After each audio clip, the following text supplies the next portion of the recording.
नमस्कार दोस्तों, स्वागत है आपका सत्य वचन में। दोस्तों, किसी गांव में एक साधु रहा करता था। वो जब भी नाचता तो बारिश जरूर होती थी और गांव के लोगों को जब भी बारिश की जरूरत होती थी तो वे लोग साधु के पास जाते और उनसे अनुरोध करते कि वे नाचे, और जब वो नाचने लगते तो बारिश जरूर होती थी। कुछ दिनों बाद 4 लड़के शहर से काम में घूमने आए। जब उन्हें ये बात मालूम हुई कि किसी साधु के नाचने से बारिश होती है तो उन्हें ये यकीन नहीं हुआ। शहरी पढ़ाई लिखाई के घमंड में उन्होंने गांव के लोगों को चुनौती दे दी कि हम भी नाचेंगे तो बारिश होगी क्या, और अगर हमारे नाचने से बारिश नहीं हुई तो उस साधु के नाचने से भी बारिश नहीं होगी। फिर क्या दोस्तों, अगले ही दिन सुबह सुबह ही गांव वालों ने उन लड़कों को लेकर साधु की कुटिया पर पहुंचे। साधु को सारी बात बताई गई। फिर लड़कों ने नाचना शुरू किया। आधे घंटे बीत गए। पहला लड़का थक कर बैठ गया, पर बादल नहीं आए। कुछ देर में दूसरे लड़के ने भी यही किया और 1 घंटा बीतते बीतते बाकी दोनों लड़के भी थक कर बैठ गए, पर बारिश नहीं हुई। अब साधु की बारी थी। उसने नाचना शुरू किया।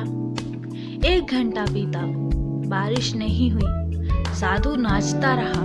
2 घंटा बीत गया, बारिश नहीं हुई।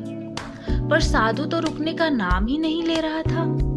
धीरे धीरे शाम ढलने लगी कि तभी बादलों की गड़गड़ाहट सुनाई दी और चारों ओर बारिश होने लगी। लड़के दंग रह गए और तुरंत साधु से क्षमा मांग ली और पूछा, बाबा भला ऐसा क्यों हुआ कि हमारे नाचने से बारिश नहीं हुई और आपके नाचने से हो गई। साधु ने उत्तर दिया कि जब मैं नाचता हूँ तो 2 बातों का ध्यान रखता हूँ।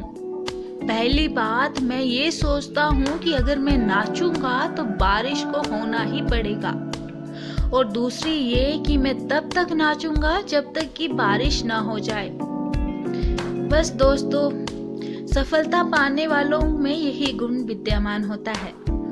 वो जिस चीज को करते हैं उसमें उन्हें सफल होने का पूरा यकीन होता है, और वे तब तक उस चीज को करते हैं जब तक कि उसमें सफल ना हो जाए। इसलिए यदि हमें सफलता हासिल करनी है तो उस साधु की तरह ही अपने लक्ष्य को प्राप्त करना होगा। तो दोस्तों, आशा करती हूँ आपको ये कथा पसंद आई होगी। अगर पसंद आई है तो ज़्यादा से ज़्यादा शेयर कीजिए और लाइक कीजिए, और अगर चैनल पे नए हैं तो प्लीज़ सब्सक्राइब कीजिए। मिलते हैं किसी और नए सत्य वचन के साथ। तब तक के लिए धन्यवाद।